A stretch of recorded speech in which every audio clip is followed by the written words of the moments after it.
Salut tout le monde, c'est Sébastien, j'espère que vous allez bien. Aujourd'hui, on se fait un petit tuto CSS avec un petit peu de JavaScript.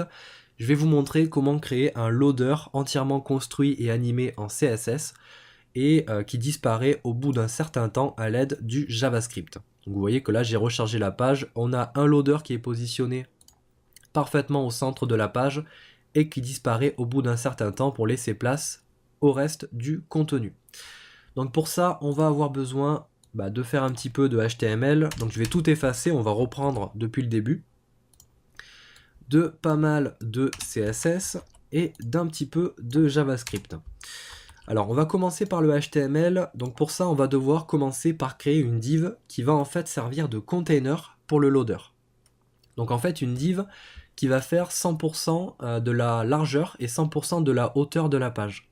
Parce qu'on va lui donner ensuite une couleur de fond pour cacher en fait tout le contenu.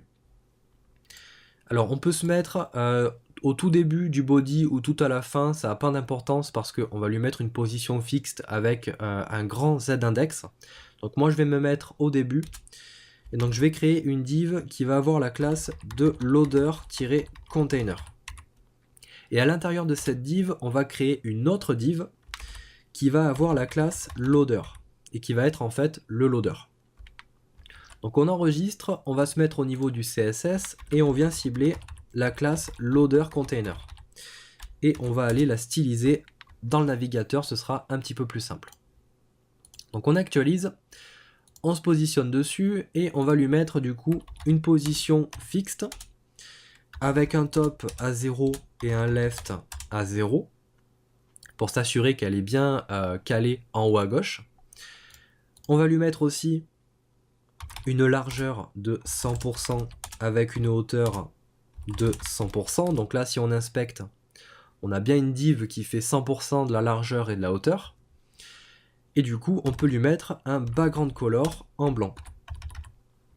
Et on a dit que par sécurité, on lui mettait un Z-index assez grand. Donc là, je vais mettre 999. Voilà, pour s'assurer, comme j'ai dit, qu'on n'ait pas d'éléments qui se positionnent par accident au-dessus. Donc on récupère tout ça, on fait un CTRL-C et on vient coller ça sur loader container. Ensuite, on va styliser la classe loader, donc le loader. Donc pareil, on va aller sur le navigateur, on se positionne dessus. On va lui mettre pour commencer une largeur de 120 pixels avec une hauteur de 120 pixels. Donc on va créer le loader avec des bordures. Donc on va faire un border. On va mettre 16 pixels en solide. Et pour la couleur, on va mettre du E5. Ensuite, pour obtenir un cercle, on doit mettre un border-radius à 50%.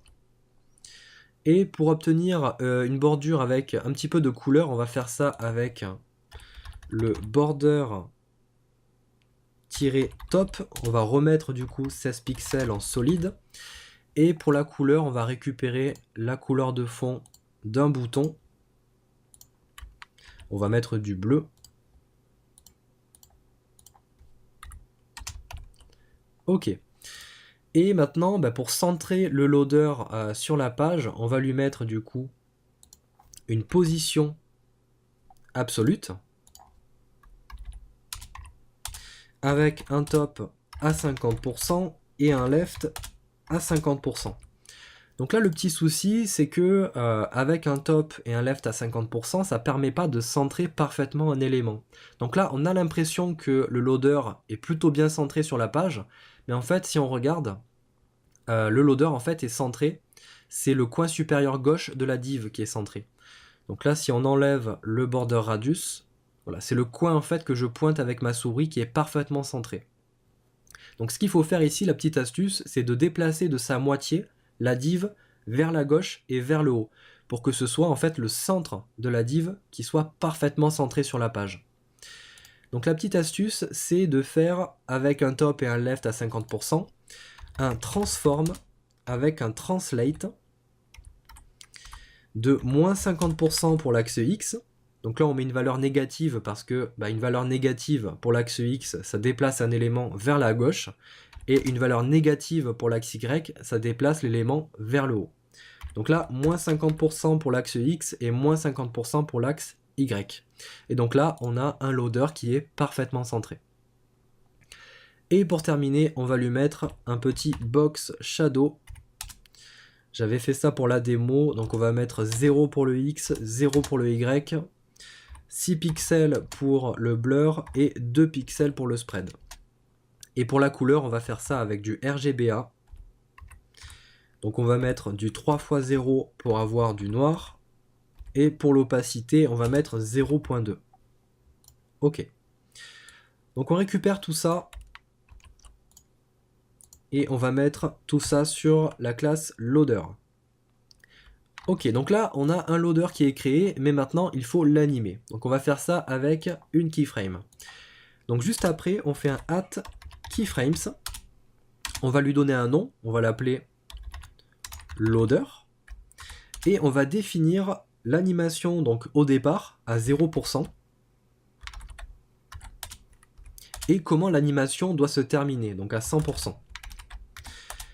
Donc on est d'accord que le loader, on doit le faire tourner. Donc pour ça, on va utiliser le rotate sur la propriété transform. Donc à 0%, le loader est sur un transform avec un rotate à 0 degré. Donc là, on met 0 DEG. Et à 100%, on doit être sur un transform avec un rotate à 360 degrés pour que la div fasse un tour sur elle-même. Et maintenant, pour appliquer l'animation loader, sur la classe loader, on fait un animation. On vient cibler le nom de l'animation. Donc là, c'est loader, c'est le nom qu'on a donné à la keyframe. On va préciser une durée, donc là, 1 seconde. Pour le type d'animation, on va mettre linéaire, parce qu'on veut une animation linéaire. Et on n'oublie pas de mettre le mot-clé infinite, pour que l'animation se répète en fait à l'infini. On enregistre, on actualise et voilà ce qu'on obtient.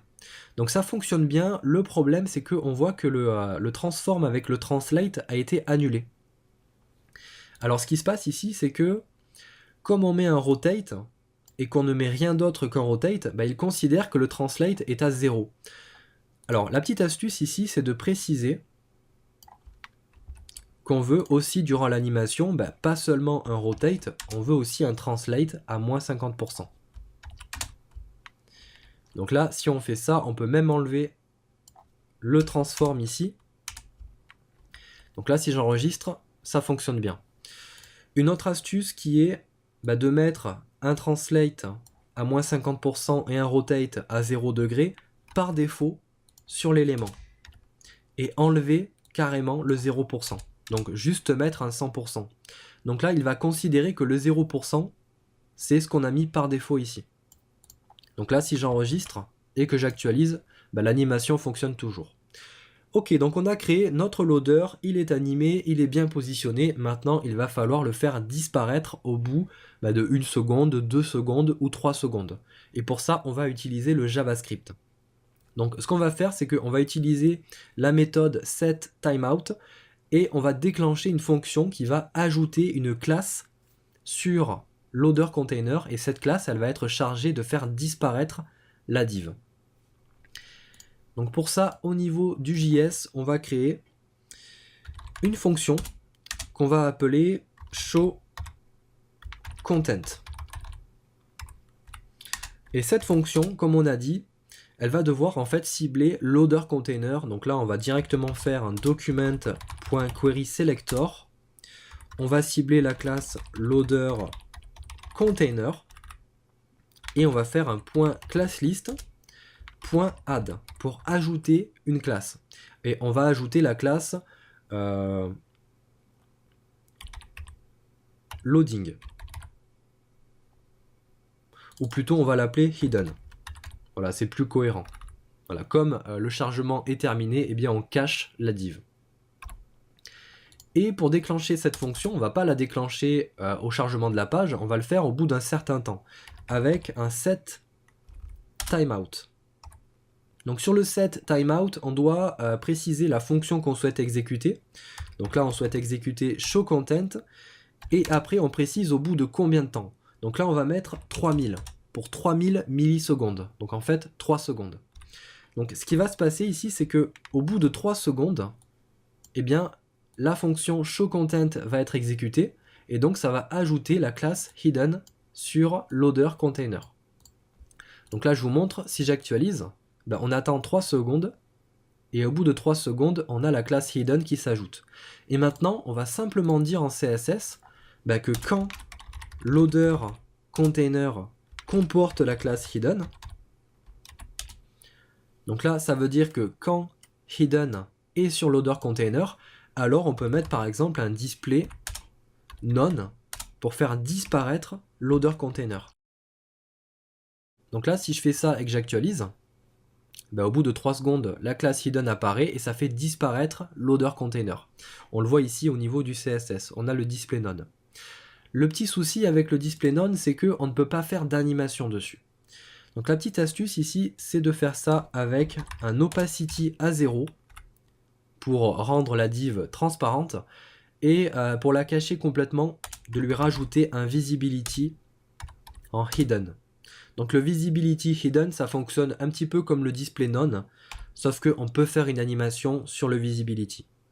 Donc sur loader container, on va mettre du coup une transition sur l'opacity. On va mettre 1 seconde en easy out, mais on veut aussi une transition sur visibility en 1 seconde aussi et en easy out. Et donc là, on aura une transition sur la disparition de loader container. Donc on actualise et on a bien le loader container qui disparaît avec une animation.